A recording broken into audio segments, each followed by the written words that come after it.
MLB The Show 25 finally came out with Weekend Classic. It has been a rough weekend. First of all, we want to talk about the content a little bit. The second inning program has been extremely disappointing in my eyes. I don't really care for any of the bosses besides Ken Griffey Jr. And I've heard it's his rookie swing, which a lot of people really don't like. And honestly, his stats aren't really that exciting. Plus, we have the Bob Gibson, who, the more I'm thinking about it, it might be somewhat solid.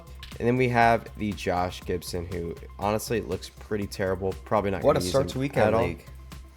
Yeah. As you can hear me say in the gameplay clip here, what a start to weekend league. The very first pitch of the very first game, they hit an absolute nuke on your boy. That's going to be a trend for the first couple games, you can see. But anyways, while we're getting into the video a little bit here, I want to talk about Weekend Classic and the execution of it. This has been extremely disappointing for the community. Before even getting into the issues why it's been disappointing with the actual structure of it itself, the fact that we did not have it at that 3 p.m. launch and had to wait about 5 hours until that 8 o'clock launch really killed any hype and kind of put the community in like a bad mood. Everyone was really excited for the second inning program start. Everyone was excited for all this content, excited for this drop, excited for Weekend Classic, just excited to play and get our hands on the game. This is really the first big drop we've had since launch, and Sony Diego Studios completely fumbled the ball. Now, we can talk about the structure of the content as well.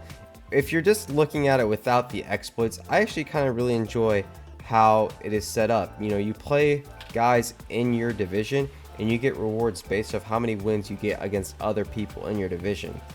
The big problem is, instead of going off with matchmaking based off where you are, it bases who you face off against at your rank seasons rating. So what I mean by that is, for me, I'm in the 600 to 699 division ranking. If I were to drop my rating to 400, I would also play people that were at the 400 level. They could be in the silver division like I'm in, they could be in the bronze division, they could be in the platinum division. I'll be playing people that are my rank seasons rating, which in my opinion, really, really bad for the game. I don't really think when they went into this, they had it in their mind to play people that were in your division. You were just playing it like a regular ranked seasons game. It was just those first 6 rewards you were getting, or those first 6 games you were getting something for. So what would happen was, by the way, the people that were exploiting this are smart. They're really smart for doing that, and honestly, it's a good way to take advantage of it. You're also a scumbag if you do that, though. So basically what people were doing was, we had a lot of people that were like World Series rating 800 or higher, and what they would do was they would make World Series 800. The division you are in for Weekend Classic is based off the highest division you finished at. So even if you weren't in World Series at the end of the ranked season, as long as you had made it at some point, that is where your conference or your division would be. So what happened would people get to 800 rating, be like, great, I made World Series, and they would start tanking.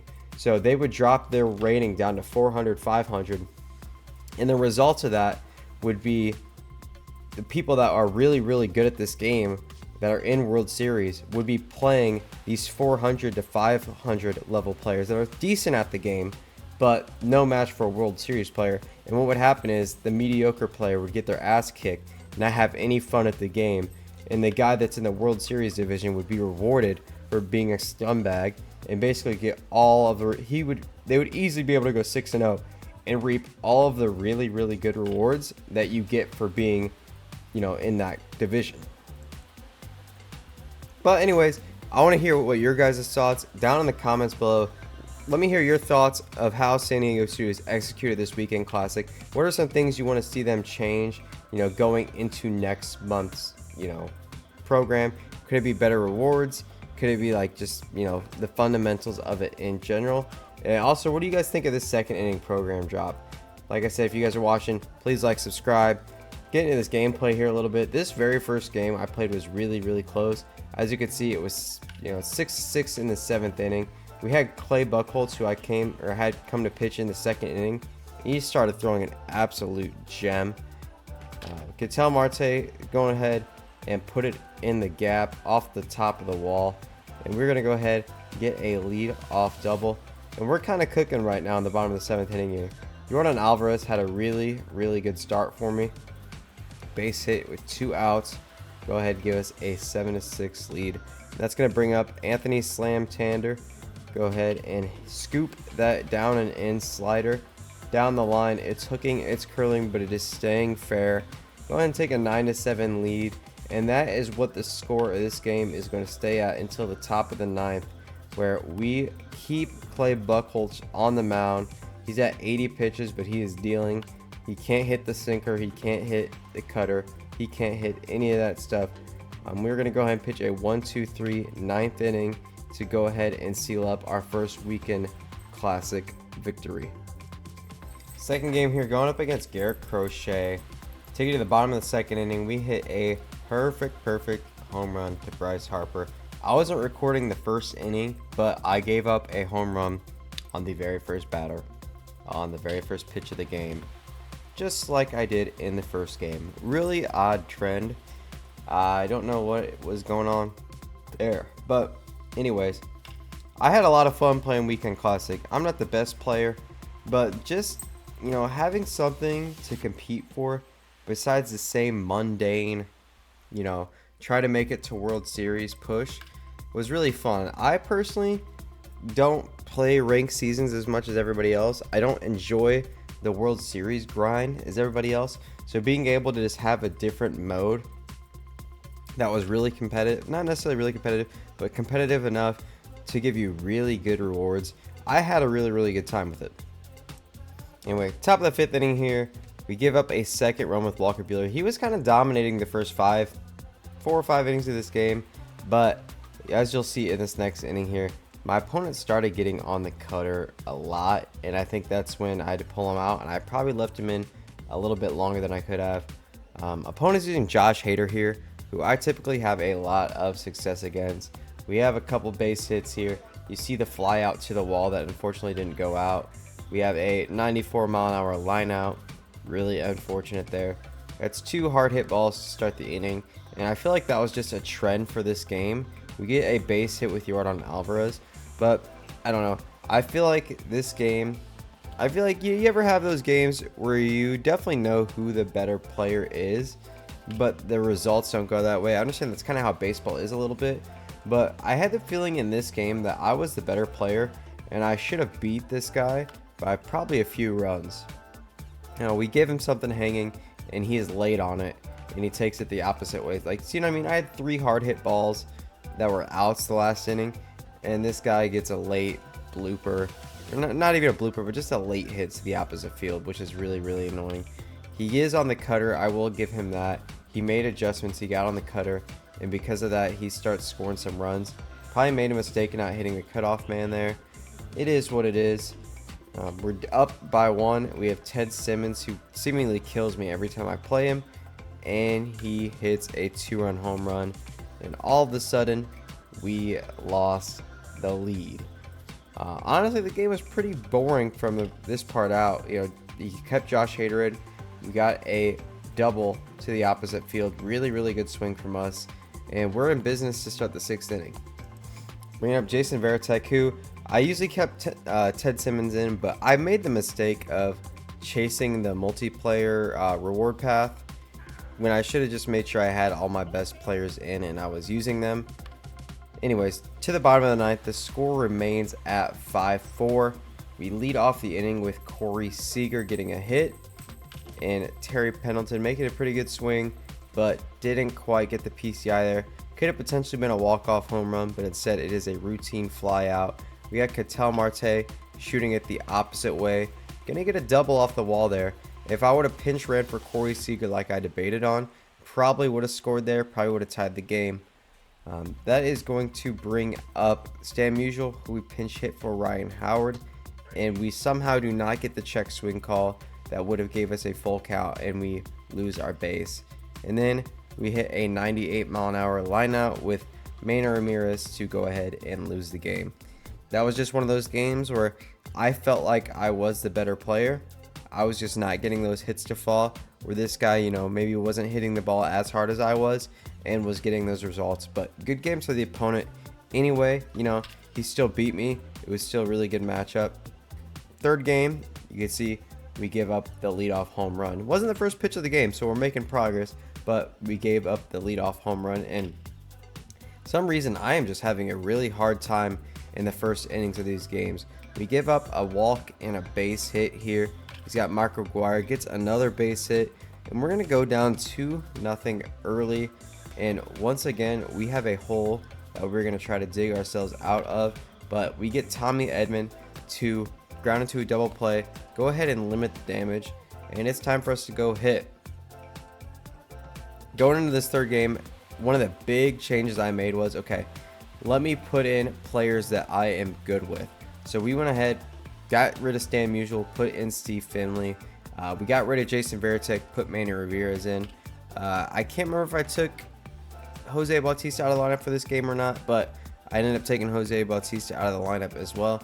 We get a double with Manny Ramirez, and we're kind of in business right now with a home run and the double.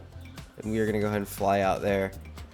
Kind of a bad piece of hitting there, but we scored a run in the first inning. Can't score them all at once.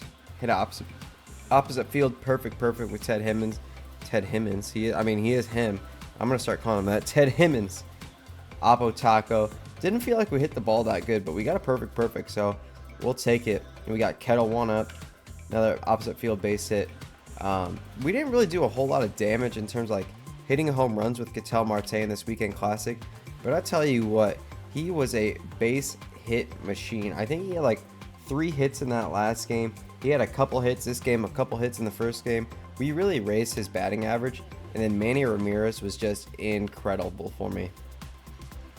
Bases loaded, nobody out. We get a sac fly with Yordan Alvarez to go ahead and take a 3-2 lead.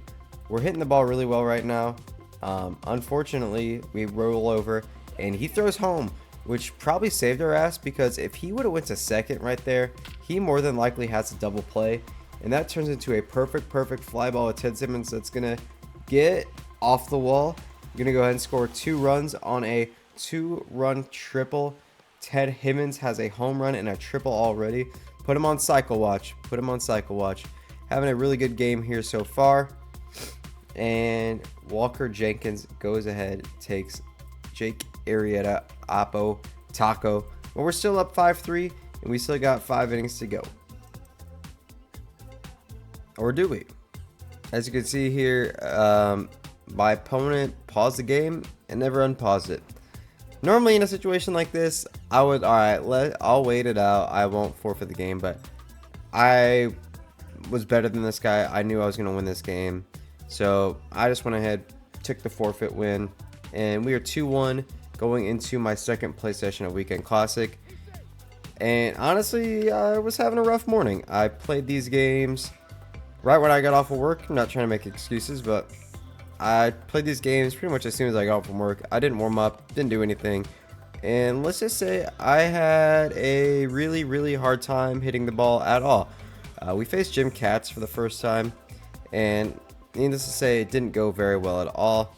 We start with a 1-0 deficit in the second inning. Didn't give up any leadoff home runs. And then we have this stupid stuff. Throw it to Bryce Harper. We preload the throw. For some reason, didn't throw it to home right away. And then we get a bat. We throw it in the green, and we get a weird animation at the plate, allowing him to score another run. It's just weird stuff like that that happened in these next couple games that made me almost want to crash out. Example, we put like an almost perfect swing on the ball with Corey Seager, and he makes a leaping catch at the wall. It's like little stuff like that.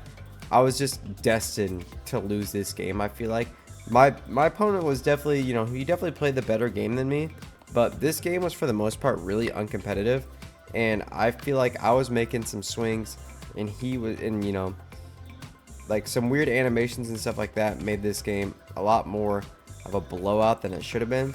But yeah, I mean, this guy had me in a blender all game with Jim Cat.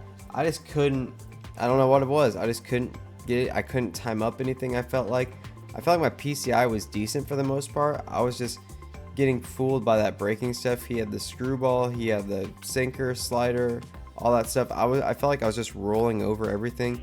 He kept everything down in the zone, and I was just getting dominated. I mean, through the first 6 innings, he faced the minimum, so that's not a great sign. And then we put in Justin Martinez, hang a splitter, and we are down 6-0 going into the bottom of the 7th. But Steve Finley, who has been amazing for me, we go ahead, hit a 479-foot home run to dead center. But I feel like at this point it's a little bit too little too late to start hitting. We finally start getting a Jim Cat a little bit in the last 3 innings or so of the game, but we're down by 7 runs, so it really doesn't matter at this point. A perfect ground ball out, go figure. Sums up how this game went. With our last out, we get a home run with Manny. Manny has been nothing short of amazing for me. Probably my favorite hitter to use so far in MLB The Show 25. Amazing new legend. But yeah, so 2-2 now. Had to go throw the air conditioning on, cool off a little bit as I was getting frustrated. This next game was really interesting. I think I was just really mad because of the first game, and like I said, I was tired from work, so I was just playing really bad. I couldn't catch up to any fastballs. I was early on the off speed. My PCI just wasn't where it was, and yeah, this was just a game that, once again, if I would have played better, I probably could have been more competitive or won. I made some really bad pitches, like throwing that sinker right down the middle to Babe Ruth. Heck, it took me to the 4th inning here to what I believe get my first hit of the game. That Jim Cat took me to the 6th inning or 5th inning to get my first hit. This game it took my to the 4th inning, and then I tried to go ahead and steal, and ends up costing me. This part I crashed out off camera, and I knew I was gonna lose after that. 1st and 3rd, 1 out, routine double play. Corey Seager botches it. That pissed me off a lot, and I think that made my hitting even worse. We almost made a good swing here, just underneath it on what would have been a 3-run home run to give us a lead. Corey Seager would have made up for his error, but I missed on it. And then you could see I almost dashboarded. We go down 5-0 in the 5th. He hits an opposite field home run on a sinker I just left right down the middle, and that is when I dashboarded. So we lose 6-0 in our 5th game, bringing us to a 2-3 record in the final game. I took a break after that last game. I took like a 2-hour nap, which is kind of ridiculous, but I was tired. Woke up from the nap, went on a little run, feeling a little refreshed, had something to eat, and yeah, you could tell we were going up against a lot better of a pitcher in Jordan Zimmerman, and we were kind of locked in at the plate here. We get a 2-run double right off the 1st inning with Anthony Santander. He's been decent for me. I don't know why. I feel like his live series hitter has been, or his live series card has been better than what his threads players have been, but he's still a really good switch hitter nonetheless. That down and away sinker I've been throwing is getting absolutely destroyed. Clay Buchholz has been really good for me, but give it up a home run there. Corey Seager, a line out. Welcome to my day. I feel like most of the lineouts you've seen in this video, I feel like Corey Seager's been like half of them. I think Corey Seager's probably had 4 or 5 deep flyouts or lineouts that I had unfortunate results on. Curious to see, that BABIP, that expected batting average. I think Corey Seager's due for a breakout for me. I'm hitting the ball really well with him, and overall I really like Corey Seager cards. It was kind of the thing with the Kyle Seager. I feel like both of those guys just have really big swings, and until they retire, or I guess Kyle Seager's already retired, but he's in the game. Until Corey Seager retires, I'm just going to keep using his cards. This almost made me crash out as well. I thought, maybe I'm going to lose this game now, but we get the strikeout with the bases loaded, got 1 out. But yeah, there was a ball hit to Bryce Harper, and my pitcher just didn't want to go cover first for some reason. Granted, I should have went to second. I don't know why I didn't, but still, I don't know why my pitcher wasn't covering first. Whatever, it is what it is. We managed to escape, only giving up 1 run on the sac fly. We get a couple of strikeouts with the sac fly sandwiched in between them. And yeah, it's 3-2 going to the top of the 3rd inning here. Manny Ramirez continues to do what Manny Ramirez does, and that's just do nothing but hit the freaking baseball. He has been nothing short of incredible for me. Probably going to move him up to 2 in the lineup just to get maybe Steve Finley beneath him. Those 2 have been my best hitters for sure. Bryce Harper has also been amazing. And then we kind of get bailed out here. what should have been a potential double play turns into error. And we just get a little impatient with JD Martinez, ground into a fielder's choice, get the RBI for it, but we want to do more damage, and that's what we do with Ted Simmons. We get a perfect to the opposite, not to the opposite field, to the pull side of the field for once. A lot of Ted Simmons hits in this video have been opposite field, and we're going to go ahead and take the lead. Corey Seager with another hard hit ball, and it's going to bounce over the wall for a ground rule double, but unfortunately we fly out to end the inning with Ketel Marte. But we have a 7-2 lead going into the bottom of the third inning. Jumping in top 4, 3-0 count, Steve Finley. What an absolute tear that he has gone on for me. We go ahead, give him the green light. We hit that down middle sinker for an absolute tank. And yeah, we're looking really good in this game here. And, you know, looking like our very last weekend classic game is going to be an easy victory. Manny Ramirez, another base hit. Bryce Harper with a absolute tank to right center field.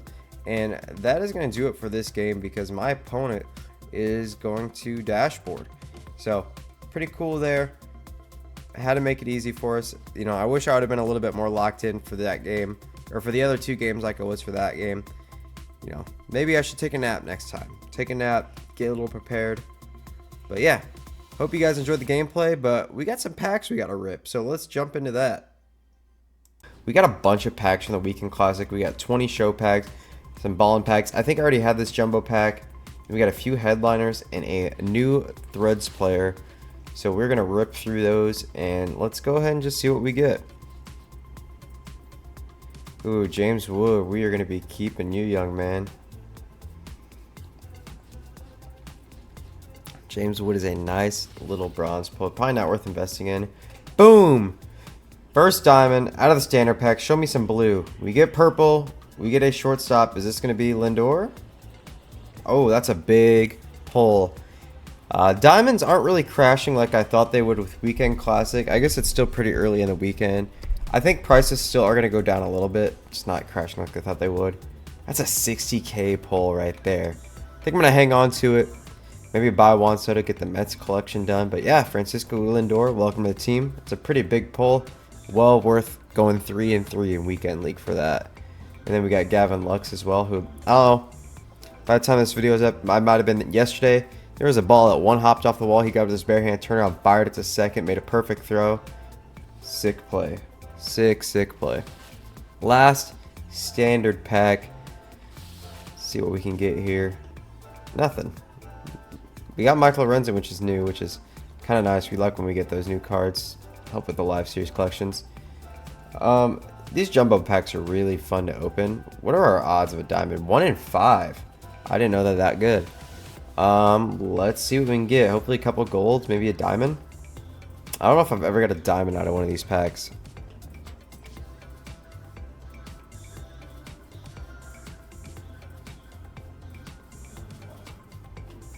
Oh, this is so much fun. Holy crap, there are so many cards. Nothing. Flip all. Bunch of gold. Or actually a bunch of silver. I think I got 1 gold. So, nothing really going there. Let's rip some ballin' packs. 9 ballin' packs. I don't know if I've ever got a diamond out of one of these either. I feel like they're just like ballin' as a gold packs. Exhibit A. Michael King. We'll quick sell him for now.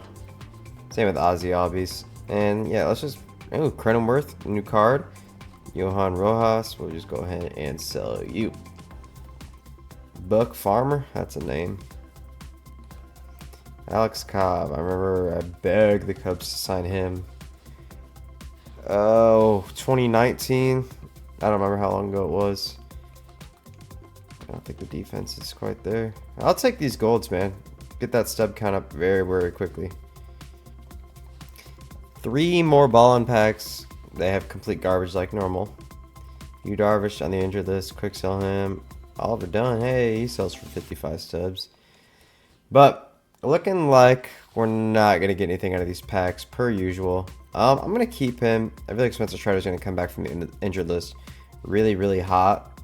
So I feel like potential there. Jordan Walker is actually doing pretty well this year, but I'm not interested in keeping no Cardinals in my binder.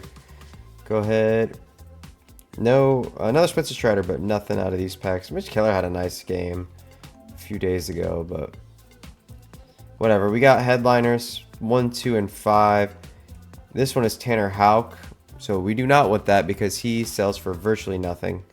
That's all right. We got a Buxton who sells for probably the exact same price. Joe Musgrove being a bronze is kind of crazy. I know he's had a lot of injury issues, but still, you'd think he'd be at least a silver, maybe once he comes back. I don't know what kind of injury he even has right now, so I don't even know if he's going to pitch this year, but you'd think he has at least silver, gold potential, and even track record wise. Like I said, I know he's been battling injuries and whatnot, but alright, last headliner pack, and then we have the new threads. Got Diamond Equipment, gold player, Pablo Lopez, injured list, unfortunately. I feel like he's a weird guy that is always in that good to great range, but like never somebody elite that like you would trust to start in a play. I don't know. You know what I'm saying though? He's like a really good name. You're gonna remember like 15 years and be like, dude, Pablo Lopez was kind of a dog. Bunch of guys we already have. Hobie Milner's a nice pull. We could sell him. And we got all the threads collection for that Anthony Santander, but we'll take these stubs. These are solid stubs right here. And overall, pretty good pack opening. Obviously 3 and 3 wasn't ideal. I think though that 4th and 5th game that we played, if I would have like just not been on or at least warmed up a little bit, I think I would have played a lot. I've never faced Jim Cass before, and then that was my first time facing Randy this year, and that was even silver Randy, and I just could not touch his fastball. I think I was just tired, couldn't catch up to the fastball. I think I probably could have played a better game, potentially beaten both of those guys if I was like, in a good headspace to play. Kind of like I was in that last game. I took a nap and I got back on, played that last game there, and it went a lot better. So instead of just rushing through my weekend classic games, if I need to take a nap after work, I should just take a nap after work instead of trying to rush my games in. But if you guys enjoyed the video, make sure you like, subscribe, and I'll see you next time. Peace.